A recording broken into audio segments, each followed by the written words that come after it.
Hello everyone, সকাল সকাল স্নান পুজো সেরে চলে এসেছি রান্নাঘরে। আর দেখো আজকে নিয়েছি কিন্তু এটা বোয়াল মাছ। তো আমি কোনোদিনও সেইভাবে বোয়াল মাছ রান্না করিনি নিজে হাতে। আর খেয়েছিলাম একদিন অনেক দিন আগে, তো মনে নেই।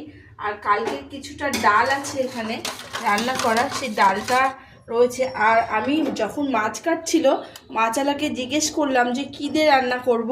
তো মাছওয়ালা বললো যে তুমি ঝাল করতে পারো, আবার পেঁয়াজ রসুন দিয়েও করতে পারো। তো আমি এখানে আদা বাটা, পেঁয়াজ বাটা, তারপরে টমেটো বাটা, কাঁচা লঙ্কা বাটা, রসুন বাটা সব বেটে নিয়েছি।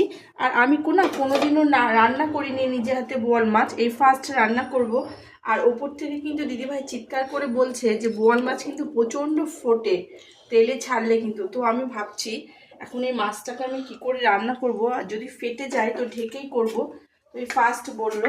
তো আজকে কিন্তু তোমরা কি দিয়ে বোয়াল মাছ রান্না করো আমাকে কিন্তু অবশ্যই কমেন্টে জানাবে।